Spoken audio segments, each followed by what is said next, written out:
Hello friends, welcome to the esoteric world of meditation. এই মেডিটেশনের তিনটি শব্দ মনে রাখবেন। প্রথমত হচ্ছে প্রোগ্রামিং আওয়ারসেলফ, দ্বিতীয় deprogramming ourselves, third reprogramming ourselves again.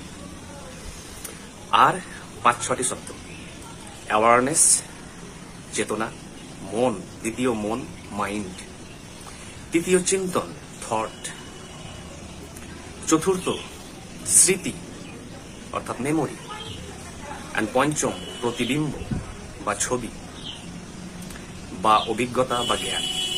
এই কয়েকটি জিনিস নিয়ে হচ্ছে ধ্যানের জগৎ। ধ্যান কোনো অলৌকিক ঘটনা নয় যে আপনি ধ্যানের মাধ্যমে কোনো অলৌকিক শক্তি বা দিব্য শক্তি বা দৈব শক্তি বা ঐশ্বরিক শক্তি আপনি লাভ করবেন। ধ্যান একটি অতি সাধারণ সায়েন্টিফিক জিনিস। এই অর্ডিনারি জিনিস আপনার জীবনে এক্সট্রাঅর্ডিনারি পরিবর্তন আনতে পারে। কিভাবে আমরা একটু দেখি। আপনি যে কোনো স্থানে বসুন, চেয়ার হতে পারে, বেঞ্চ হতে পারে, পদ্মাসন হতে পারে, ডাইনিং টেবিল হতে পারে, বাসে বসে বসে কোথাও জার্নি করছেন, বা আপনি ক্লান্ত পথিক কোথাও রেস্ট নিচ্ছেন গাছের তলায় হয়তো, বা কোনো সেটের তলায়। চোখ বন্ধ করুন 2-1 minute, just complete pure relaxation করুন। আমরা রিল্যাক্স করতেও জানি না। আমরা রিল্যাক্সেশন মানে বলতে বুঝি যে হয়তো বই পড়া, মোবাইল দেখা, গান করা। না, রিল্যাক্সেশন মানে বলতে বোঝাই সম্পূর্ণ নীরবতা, নির্জনতা মনের এবং একাকিত্বতা অন্তরের। টোটাল আপনার সাথে কোনো কোম্পানি থাকবে না। তাই আপনি প্রথমত ক্লোজ ইউর আইজ,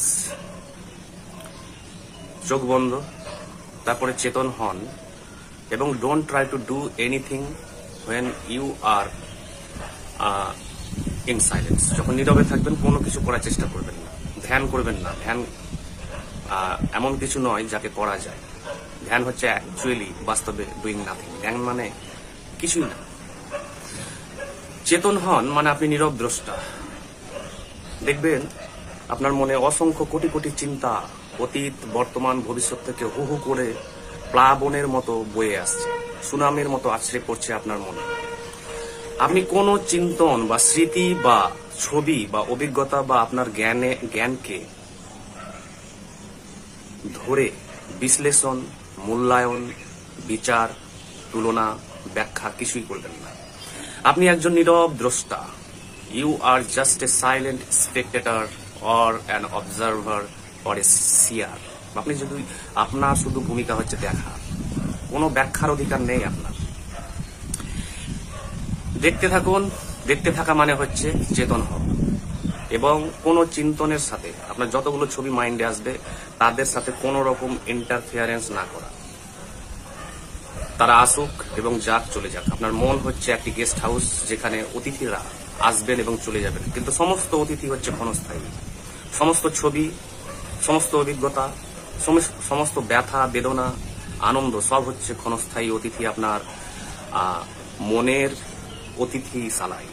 তারা আসবে এবং চলে যাবে, কিছুক্ষণ থাকবে, চলে যাবে। কারোর সাথে কোন রকম বাক্যালাপ, ভাব বিনিময়, কোন রকম কথোপকথন করবেন না। আপনি জাস্ট একজন নীরব দ্রষ্টা।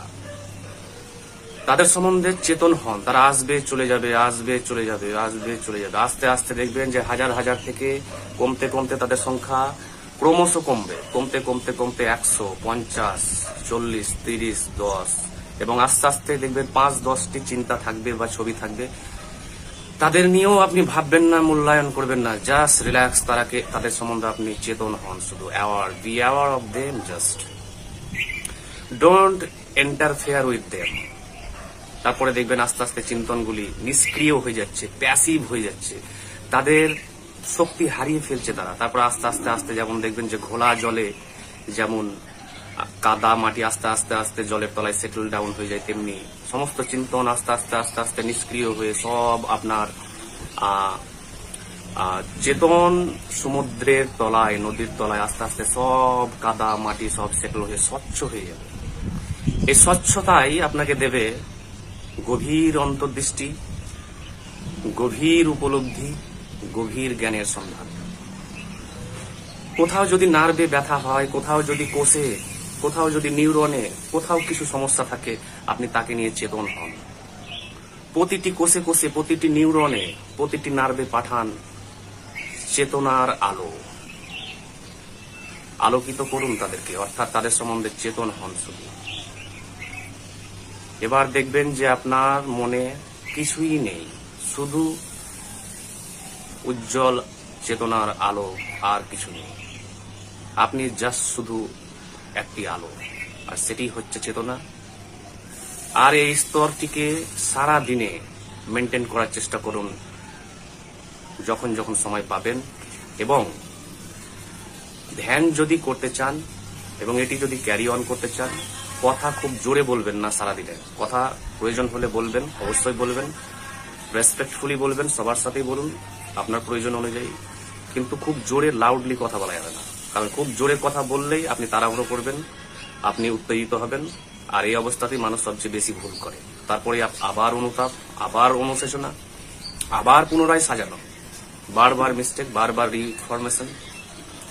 তাই যতটা পারবেন নীরব থাকুন। Thank you.